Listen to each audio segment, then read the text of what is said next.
India സഖ്യം ഉണ്ടാക്കിയിരിക്കുന്ന വൻ വിജയത്തെക്കുറിച്ചും അതുപോലെ തന്നെ കേരളത്തിലുള്ള തൂത്ത് വാരിയ വിജയത്തെക്കുറിച്ചും ബഹുമാനപ്പെട്ട തങ്ങൾ പറയും. അതിനുശേഷം വിശദാംശം ഞങ്ങൾ പറയാം.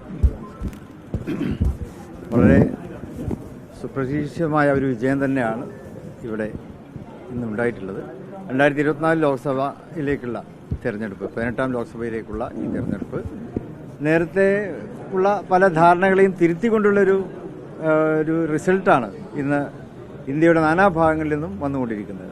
പ്രത്യേകിച്ച് എക്സിറ്റ് പോളിലൊക്കെ നിരാശാജനകമായിട്ടുള്ള രീതിയിലായിരുന്നു അവരുടെ കണ്ടെത്തലുകൾ. പക്ഷേ അതിൽ നിന്നൊക്കെ വ്യത്യസ്തമായി ഇന്ത്യൻ ജനത മാറിയിരിക്കുന്നു എന്നുള്ളതിൻ്റെ ഏറ്റവും വലിയൊരു അടയാളമായി ഈ തെരഞ്ഞെടുപ്പ് വിജയം മാറിയിരിക്കുകയാണ്.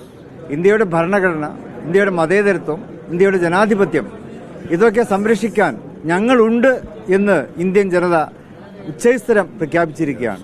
ആ ഒരു നേട്ടമാണ് നമുക്ക് ഈ തെരഞ്ഞെടുപ്പ് ഫലം വിലയിരുത്തുമ്പോൾ കാണുവാൻ സാധിക്കുന്നത്. BJPയുടെ അവകാശവാദങ്ങളെല്ലാം പൊളിഞ്ഞു പോയിരിക്കുന്നു. NDAക്ക്, ഇന്ത്യ മുന്നണിക്ക് വലിയ പ്രതീക്ഷയും പ്രത്യാശയും കൈവന്നിരിക്കുകയാണ്. ദേശീയ രാഷ്ട്രീയത്തിൽ ഒരു ഒഴിച്ചുകൂടാനാവാത്തൊരു ശക്തിയായി ഇന്ത്യ മുന്നണി മാറിക്കഴിഞ്ഞിരിക്കുകയാണ്. ഇപ്പോൾ കേരളത്തിൻ്റെ കാര്യം പറയുമ്പോൾ കൂടുതലായിട്ട് പറയേണ്ടതില്ല, എല്ലാവർക്കും എന്ന് ബോധ്യമായിട്ടുള്ള നേരം വെളുത്ത മുതൽ നമ്മളത് കാണുന്നതാണ്. കേരളീയ സമൂഹം ജനാധിപത്യത്തിൻ്റെയും മതേതരത്വത്തിൻ്റെയും ഭാഗത്ത് തന്നെയാണ്. അതിന് കോൺഗ്രസും ഇന്ത്യൻ യൂണിയൻ മുസ്ലിം ലീഗും RSPയും ഒക്കെ നേതൃത്വം കൊടുക്കുന്ന ഐക്യ ജനാധിപത്യ മുന്നണിക്ക് മാത്രമേ കേരളത്തെയും രക്ഷിക്കുവാൻ സാധിക്കുകയുള്ളൂ എന്ന് ഈ തെരഞ്ഞെടുപ്പ് ഫലം വ്യക്തമാക്കിയിരിക്കുകയാണ്.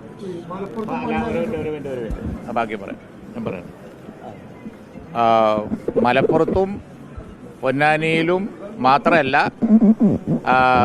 ലീഗിൻ്റെ സ്വാധീന മേഖല മുഴുവൻ നിങ്ങൾ എടുത്തു നോക്കണം. അവിടെയൊക്കെ ഉണ്ടായിരിക്കുന്ന വമ്പിച്ച വിജയം കാണിക്കുന്നത് ഇന്ത്യൻ യൂണിയൻ മുസ്ലിം ലീഗ് ഇൻടാക്റ്റാണ്. അതിൻ്റെ ലീഡർ പാണക്കാട് തങ്ങളുടെ കുടുംബത്തിൻ്റെ കീഴിൽ അതിന് യാതൊരുവിധ ചാലഞ്ചും ഉണ്ടാക്കാൻ ആരെക്കൊണ്ടും സാധിക്കുകയില്ല. അത് ഇൻടാക്റ്റാണ് എന്നാണ് ഈ വിജയം കാണിക്കുന്നത്.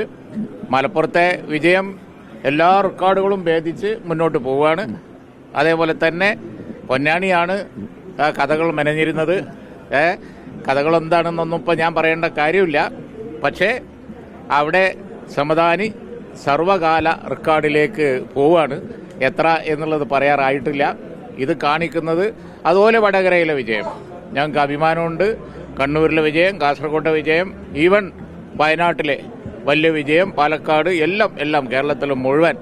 അവസാനം കോഴിക്കോട് പറയേണ്ടത് തന്നെയാണ്, എടുത്തു പറയേണ്ടതാണ് കോഴിക്കോട്. അവിടെ ജാതി മത വ്യത്യാസമില്ലാതെ ഒറ്റ കാര്യം ഇന്ത്യൻ യൂണിയൻ മുസ്ലിം ലീഗ് നോക്കുകയുള്ളൂ. അത് സെക്കുലർ മത സൗഹാർദ്ദ ആറ്റിറ്റ്യൂഡാണ്. ആ പാരമ്പര്യം പാർട്ടി സ്ഥാപിച്ച കാലം തൊട്ട് ഇന്നേ വരെ അതിന് ലീഡർഷിപ്പ് കൊടുത്തുകൊണ്ട് തങ്ങൾ കുടുംബം മാറി മാറി വന്നുകൊണ്ടിരിക്കുകയാണ്. അത് ആ കൈകളിൽ ഭദ്രമാണ് എന്നാണ് ഇപ്പോൾ നിങ്ങൾ ചോദിച്ച മലപ്പുറത്തെയും പൊന്നാനിയുടെയും റിസൾട്ട് കാണിക്കുന്നത്.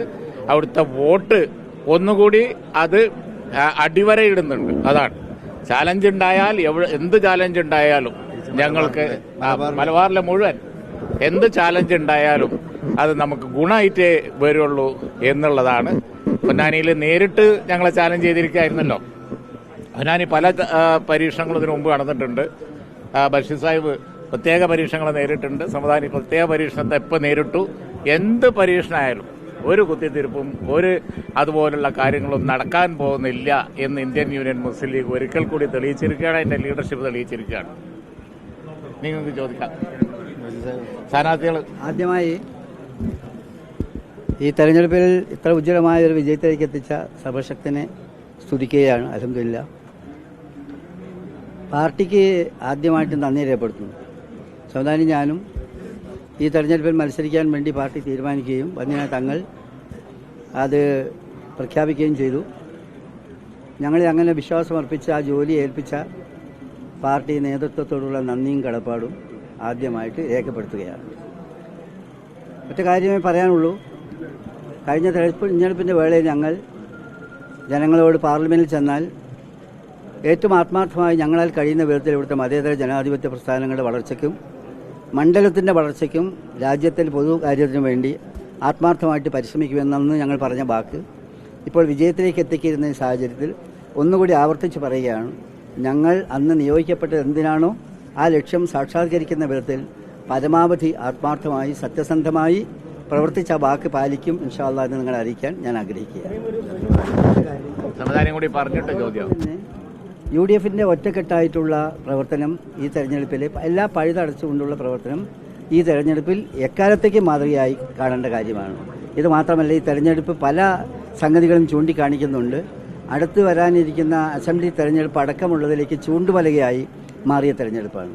ഈ തെരഞ്ഞെടുപ്പിൽ ജനങ്ങൾ ചെയ്തിട്ടുള്ള ഏറ്റവും വലിയ ആ സഹകരണ മനോഭാവത്തിനും നന്ദി പറയുകയാണ്.